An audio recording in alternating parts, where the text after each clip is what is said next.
ওম শান্তি। আজকের মুরলির তারিখ 1 এপ্রিল 2024, প্রাত মুরলি মধুবন। মিষ্টি বাচ্চারা, তোমাদের এই জীবন দেবতাদের থেকেও উত্তম, কারণ তোমরা এখন রচয়িতা আর রচনাকে যথার্থ রূপে জেনে আস্তিক হয়েছ। প্রশ্ন: সঙ্গম যুগী ঈশ্বরীয় পরিবারের বিশেষত্ব কি, যা পুরো কল্পেও আর হবে না? উত্তর: বাচ্চারা, এই সময় স্বয়ং ঈশ্বর পিতা রূপে তোমাদের লালন পালন করেন, শিক্ষক রূপে পড়ান এবং সদ্গুরু হয়ে তোমাদেরকে সুন্দর সুন্দর ফুল বানিয়ে সঙ্গে করে নিয়ে যান। সত্যযুগে দৈবী পরিবার হবে, কিন্তু এমন ঈশ্বরীয় পরিবার হতে পারে না। বাচ্চারা, তোমরা হলে এখন অসীম জগতের সন্ন্যাসীও, আবার রাজযোগীও। রাজত্ব নেওয়ার জন্য পড়ছ। ধারণার জন্য মুখ্য সার। প্রথম পয়েন্ট: সমগ্র দুনিয়ায় এখন কবরে পরিণত হবে।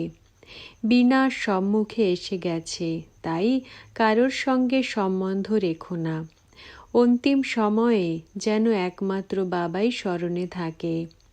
দ্বিতীয় পয়েন্ট: শ্যাম থেকে সুন্দর, পতিত থেকে পবিত্র হওয়ার এটাই হলো পুরুষোত্তম সঙ্গম যুগ। পুরুষের অর্থাৎ আত্মার উত্তম হওয়ার এটাই সময়।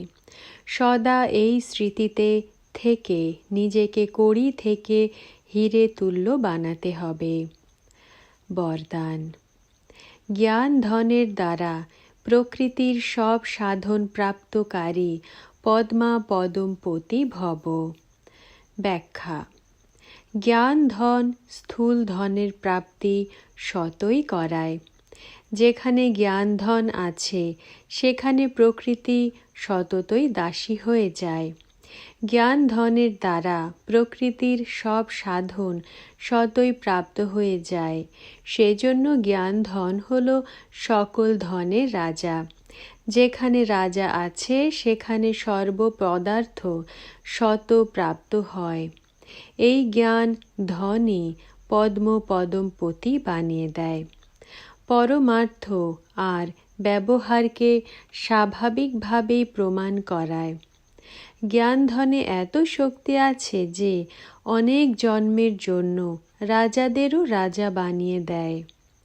স্লোগান: আমি হলাম কল্প কল্পের বিজয়ী আত্মা। এই আত্মিক নেশা ইমার্জ থাকলে মায়া জিত হতে থাকবে। ওম শান্তি।